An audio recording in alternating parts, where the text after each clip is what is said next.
Texas Chili Oh My, written by Patricia Vermillion, illustrated by Chloe Smith, published by TCU Press.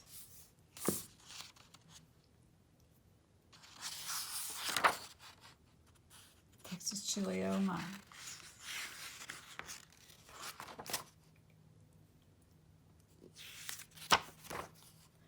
Once upon a time,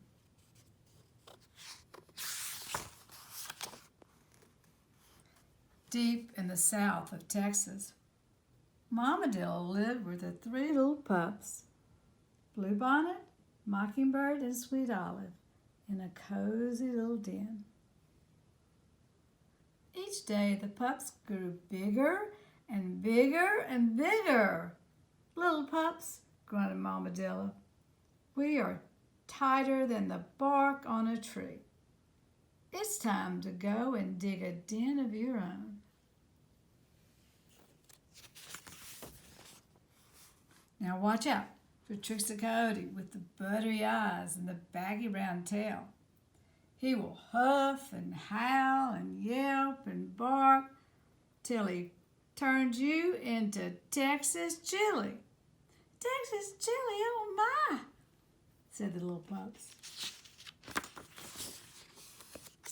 Early next morning, Mamadillo sent Bluebonnet, Mockingbird, and Sweet Olive into the forest to dig dens of their own. By and by, Bluebonnet met Longhorn Lily, carrying a load of pecan tree branches on a big, wide back. Howdy, Miss Lily, hissed Bluebonnet. Those branches look strong enough to keep out Trickster Coyote.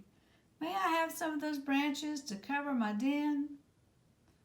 Pecan branches to cover a den? Oh my, thought Lily. But she gave the pup the branches anyway. And off Bluebonnet went to build her den. Mockingbird met Javier Javelina, carrying a load of ruby red grapefruit on his chubby round back. Howdy, Mr. Javier, said Mockingbird. Those grapefruit look firm enough to keep out Trickster Coyote. May I have some of those grapefruit to cover my den? Ruby red grapefruit to cover a den? Oh my, thought Javier. But he gave Mockingbird the grapefruit anyway. And off she went to build her den.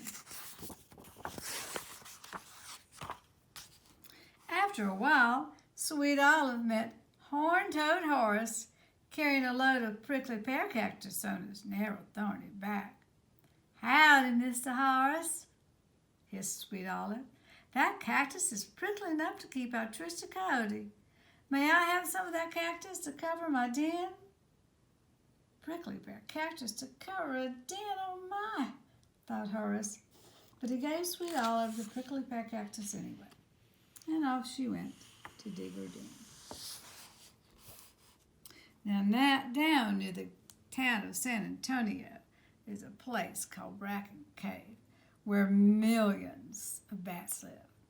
And somewhere near that cave, Trickster Coyote, with the buttery eyes and the baggy brown tail, was thinking about supper. I'm starving for some good old Texas chili, he barked. So he set out to find his key ingredient, armadillo.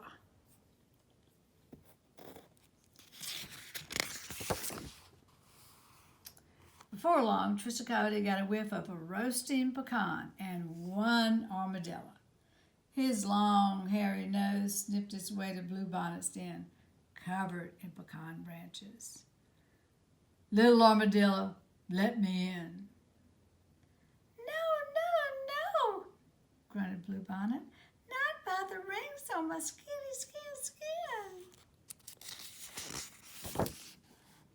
Then I'll huff and I'll howl and I'll yelp and I'll bark till I flatten your den.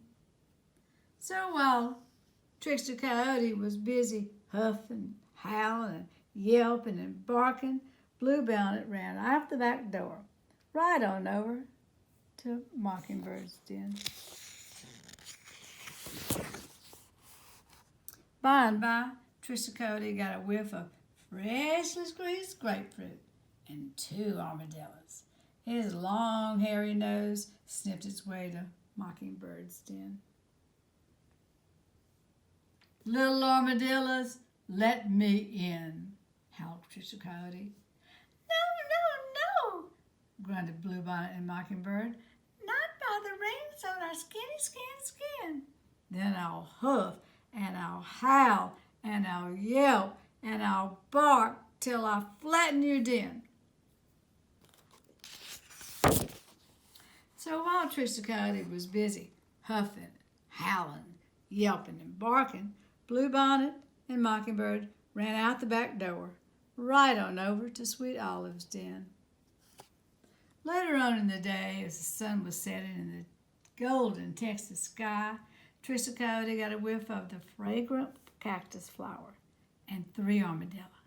His long, hairy nose sniffed its way to Sweet Olive's den. "Little armadillos, let me in," howled Trickster Coyote. "No, grunted Sweet Olive, Mockingbird, and Bluebonnet.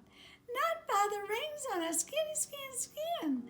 Then I'll huff and I'll howl and I'll yelp and I'll bark till I flatten your den." So Trickster Coyote huffed and he howled and he yelped and he barked and he even swung his baggy brown tail. By this time, Trickster Coyote was breathing mighty heavy. His tail was throbbing. But he was determined to have Texas chili for supper. He jumped on the roof of the cactus den and yelled, "I'm coming down this chimney to fix me some Texas chili."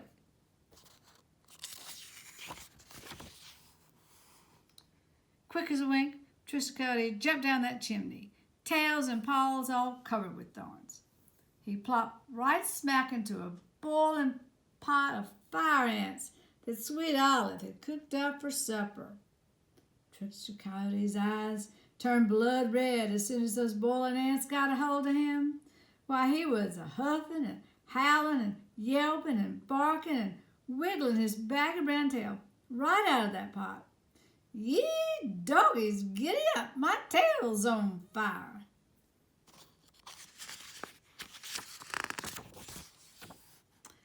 Bluebonnet, Mockingbird, and Sweet Olive sat down to a delicious supper of spicy fire ant tacos with prickly pear cactus salsa and vanilla ice cream topped with sugar roasted pecans.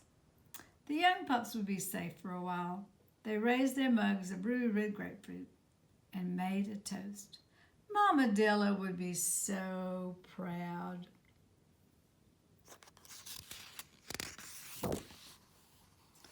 And that, my friends, is the end of this story. But watch out for Trickster Coyote with the blood-red eyes and the baggy brown tail. If you aren't careful, he just might turn you into Texas chili. The end.